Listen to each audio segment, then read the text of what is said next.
del consejero Luis Verde Soto. Especialmente la disposición a recibir en comparecencia a través de este mecanismo, ya que me es físicamente imposible estar presente junto a ustedes.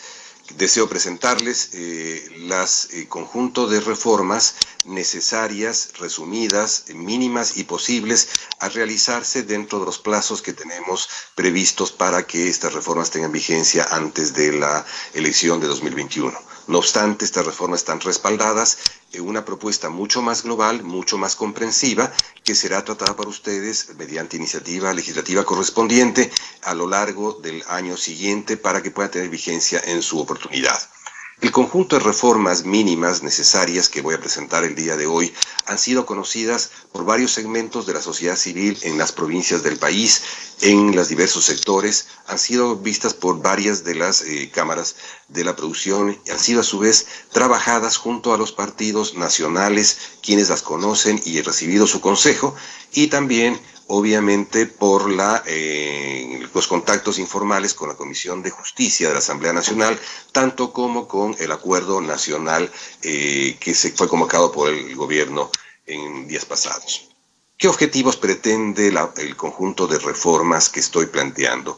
Primero y fundamentalmente el objetivo es mejorar la calidad de la democracia y mejorar la calidad consiguientemente de la gobernabilidad desde las dimensiones electorales que nos atañen.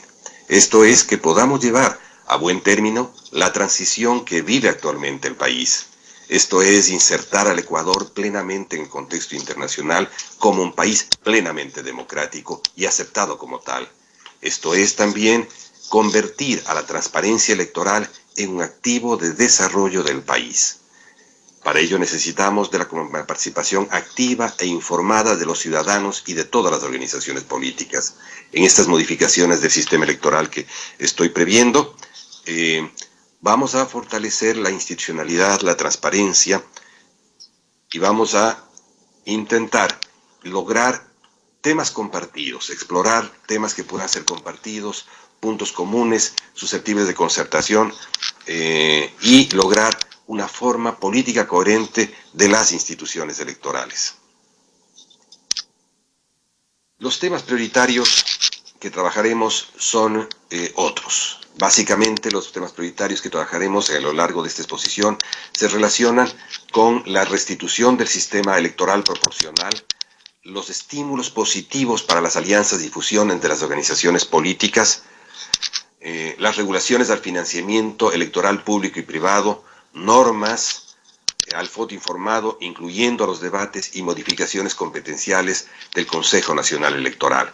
Estos temas prioritarios me comprometo a desarrollarlos a lo largo de los siguientes minutos.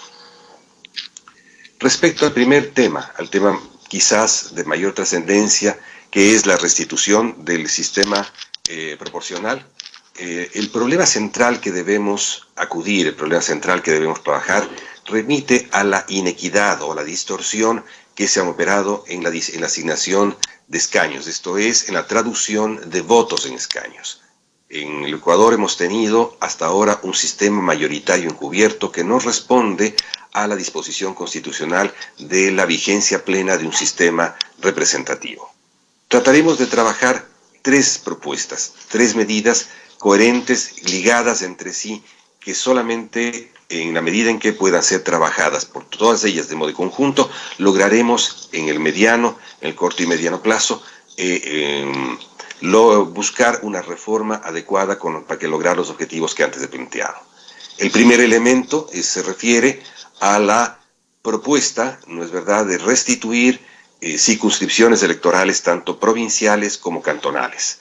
Esto implica, como veremos más adelante, una reconformación de los ámbitos de la representación política en el país. La segunda propuesta tiene que ver con la eliminación del voto entre listas y la restitución de un voto por listas. Y la tercera tiene que ver con la extensión de la fórmula de asignación Webster para todas las circunscripciones. Esto como producto del trabajo con el conjunto de corridas matemáticas que nos ha permitido llegar hacia esta afirmación.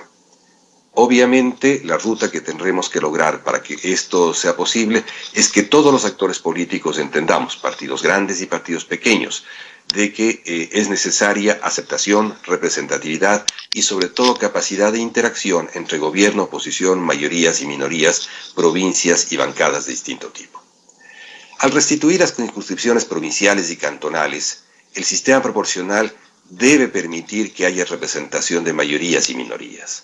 A diferencia del sistema mayoritario en que un partido que gana se lleva todos los escaños de una circunscripción. En las circunscripciones ecuatorianas, es el producto del análisis matemático que hemos realizado, que eligen al menos 6 autoridades, podrán recién tener funcionamiento un sistema proporcional, mientras que en aquellas circunscripciones, provincias o ciudades donde se eligen menos de 6 autoridades, no será posible aplicar un sistema proporcional. Nosotros, espero que se proyecte ahí en este instante, se manejará para conocimiento de ustedes el sitio web donde se encuentran el conjunto de simulaciones existentes sobre este tema. Creemos que lo más importante de tener circunscripciones más grandes es tener una mayor cantidad de autoridades elegibles y consiguientemente una menor porcentualidad para acceder a esos puestos y consiguientemente podamos tener algo que es básico para el sistema político ecuatoriano, que es la existencia de mayorías atenuadas y minorías consistentes. Creemos también como segunda medida que es necesario eliminar el voto entre listas y restituir el voto por listas. El fraccionamiento del voto, que desde 1988 rompió con el principio democrático fundamental de que cada ecuatoriano representa un voto, ha permitido que 25% de los votantes disgreguen su voto entre listas sin llegar a tener un voto decisivo, sin tener un peso decisivo en la decisión final. Tanto el voto incompleto de fracciones de voto como el voto disgregado ponderan y alteran el voto en plancha, lo que distorsiona también la voluntad popular. Consiguientemente, es necesario restituir un voto por listas, voto unificado que permitirá estimular de mejor modo la representatividad ideológica y organizativa. El tercer elemento, junto a los dos anteriores, es decir, la restitución de circunscripciones grandes y la eliminación del voto entre listas, tiene que ser adicionado con el cambio de fórmula para todas las circunscripciones. La fórmula D'Hondt, que ha funcionado en los últimos años en Ecuador, fue aplicada en circunscripciones pequeñas, con un alto nivel de polarización electoral y con un fraccionamiento del voto que permitió una distorsión que es preciso ahora superar. Y ello podemos hacerlo únicamente cuando hagamos un cambio de método adicionado a las otras dos medidas, esto es, el tamaño de la circunscripción y eliminar el voto entre listas. Solo así tendrá sentido, ¿no es cierto?, lograr una mejor fórmula de representación, de conformación de mayorías y de representación de minorías. La fórmula Webster, aplicada en las elecciones de asambleístas nacionales, nos da una buena pauta de hacia dónde debe conducirse esta reforma en el país, es decir, una reforma que consolide mayorías intermedias e incorpore a las primeras minorías. Quisiera hacer en este momento una pequeña digresión acerca de la equidad electoral de género. En la situación electoral actual, la reforma más importante para recuperar la equidad de género y profundizar los estímulos constituye la recuperación del sistema proporcional. ¿Por qué? Porque mientras más grande es una circunscripción, mayor es la probabilidad de la incorporación de las mujeres en los resultados, dado el sistema de alternabilidad y secuencialidad que reconoce nuestra Constitución. Además, dado que si eliminamos el fraccionamiento del voto, este permitirá votar de modo agregado otra vez dentro de un criterio de secuencialidad y alternabilidad. El voto entre listas podría generar, como creo que de hecho nos muestran varios estudios en el país, una marcada preferencia por la capacidad electoral que muestra el electorado masculino. Y por último, muy importante, la ponderación del voto, consecuencia del fraccionamiento del voto, eleva el peso del cabeza de listas que generalmente es o probablemente ha sido, o la mayor parte de casos, es de ascendencia masculina. De este modo, quisiera ratificar mi criterio de que la mayor posibilidad de recuperar la equidad de género viene a partir de la recuperación de un sistema proporcional. Pero también, en un segundo nivel, debemos estimular positivamente las alianzas y las fusiones. El problema que todos reconocemos es el de el radical fraccionamiento de la representación política, tema y estímulo institucional que tiene origen en la Constitución. La propuesta consiste en acumular beneficios comunicacionales y económicos de alianzas y fusiones, y esto con un acuerdo con todos los partidos acerca de la reforma a la ley electoral, tanto como del reglamento de alianzas y fusiones. El tema central del Ecuador en la actualidad constituye el tema de financiamiento electoral público y privado. Las regulaciones que deban hacerse deberán ser las justas y no intentar sobreregular este campo que puede ser muy perjudicial para el país. El principal problema que tenemos es el que no hay un control suficiente o es virtualmente inexistente la fiscalización del financiamiento público y privado de partidos y movimientos. A través de noticia pública, los sofisticados mecanismos de la corrupción electoral y también lo han sido en su momento el irresponsable gasto público de orientación electoral en todos los niveles de gobierno. Las propuestas que realizo y que desarrollo a continuación tienen que ver primero con el límite al gasto público en referencia con el año anterior a la campaña. Segundo, los límites a las donaciones en especies durante la campaña. Tercero, a la bancarización del gasto electoral. Cuarto, a la notificación del gasto electoral dentro de un corto plazo perentorio. También la publicación inmediata de la lista de donantes privados, la creación de un catálogo electoral que luego explicaré, y finalmente la creación de fedatarios electorales, figura que también explicaré a continuación. Respecto al límite de gasto en todos los niveles de gobierno, todos conocemos que durante el semestre anterior, al inicio de la campaña, tiende a elevarse sustantivamente el gasto en comunicación en todos los niveles de gobierno, sean nacional o local. Generalmente, en cada una de las campañas ha sido diferente, sin embargo. El gasto público en época electoral es el principal factor de campaña anticipada por su volumen y significación, más allá de lo más visible que suelen ser propaganda de carreteras, etc.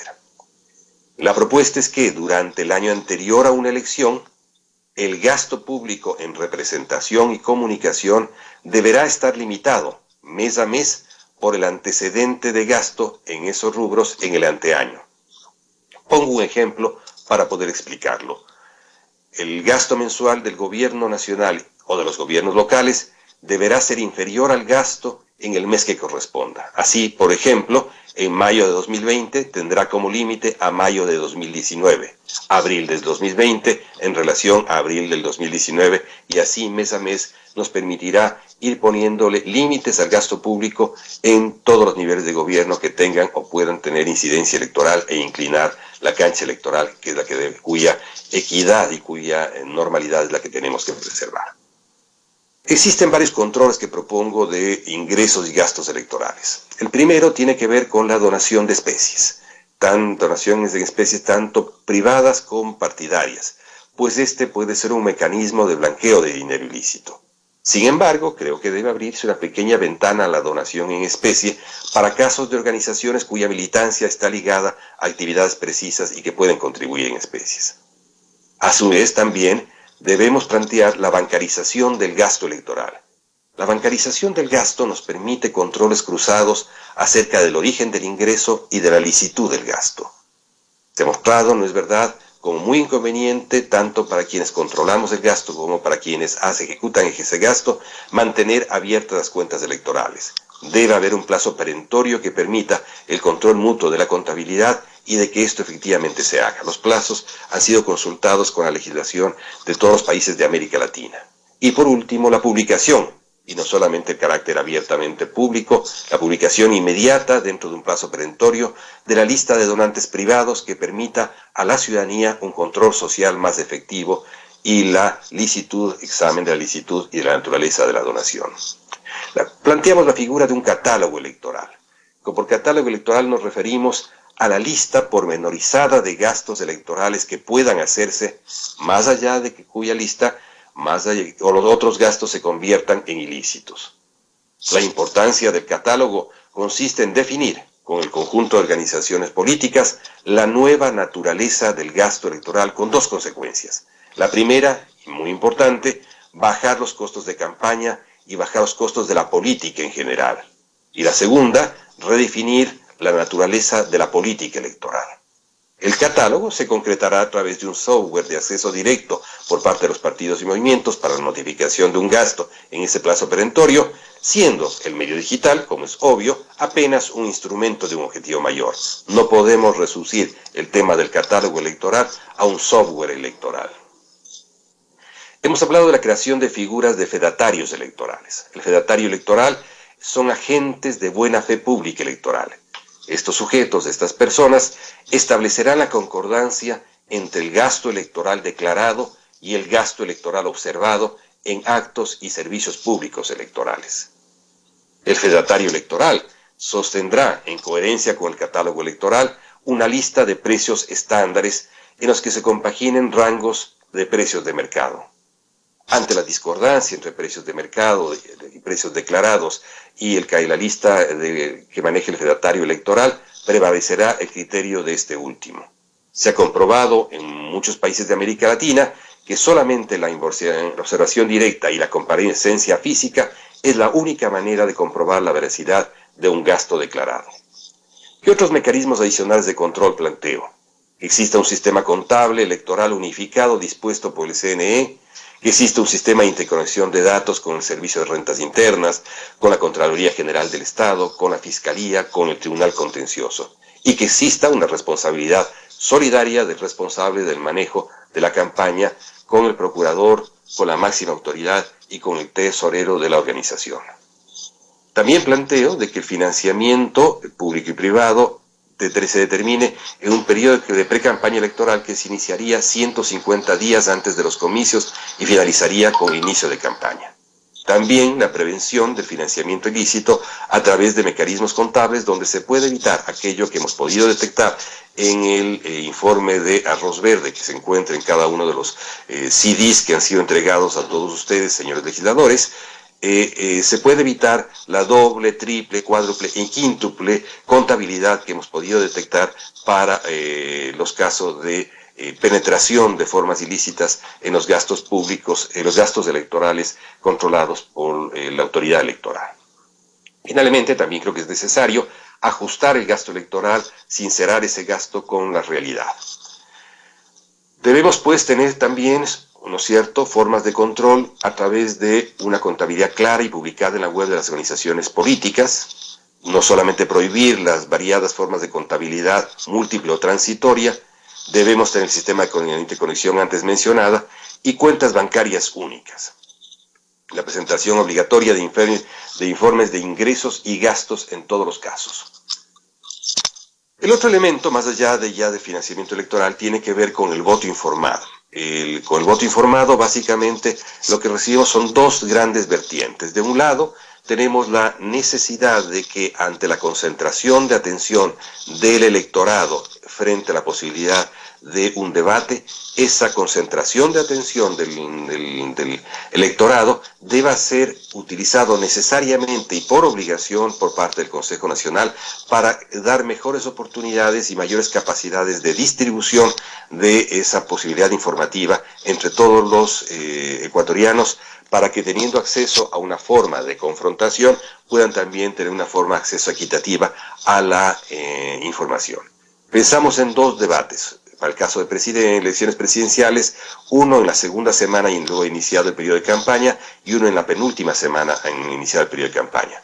También debates para las elecciones de prefectos y debates para la elección de alcaldes en aquellos cantones que tengan más de 100.000 electores. También debates regionales en el caso de Galápagos y Amazonía, pero fundamentalmente quiero remarcar de que en los debates deberá haber comparecencia obligatoria de los candidatos, siendo este un hecho público de esta trascendencia. Esto no puede bajo ningún caso ser un tema discrecional de los candidatos. La organización concreta de los debates debería estar a cargo fundamentalmente de medios de comunicación y organismos de la sociedad civil. También pienso que es importante las modificaciones competenciales del Consejo Nacional Electoral. Los problemas que hemos visto, que son de dominio público, hacen relación a una estructura hiperpresidencialista del Consejo Nacional Electoral, a la ausencia de una política pública electoral y a la exclusión del cuerpo colegiado de las principales decisiones. A su vez, no es verdad la propuesta que hemos realizado, y debo reconocer y debo enfatizar que esta propuesta, el conjunto de esta propuesta realizada en conjunto con la consejería del ingeniero Pita y con el ingeniero Pita, tiene como respuestas fundamentales, primero, la propuesta de asignaciones competenciales más precisas para los miembros del cuerpo colegiado. Segundo, controles cruzados de gestión en el Consejo Nacional Electoral y la elaboración y aprobación obligatoria de políticas públicas electorales.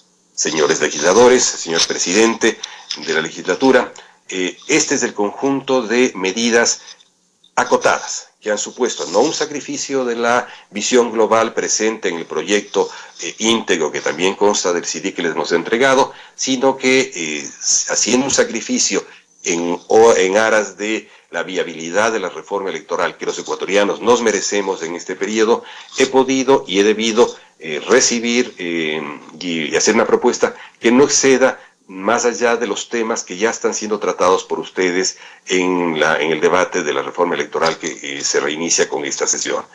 Todos los temas que he planteado están conectados a aquellos temas y los reitero, básicamente hacen relación a la restitución del sistema proporcional, hacen relación a la financiamiento electoral público y privado, a los estímulos positivos a las alianzas y las fusiones, al voto informado en relación básicamente con debates y con temas de tecnología electoral y a la reestructuración del sistema competencial dentro del Consejo Nacional Electoral.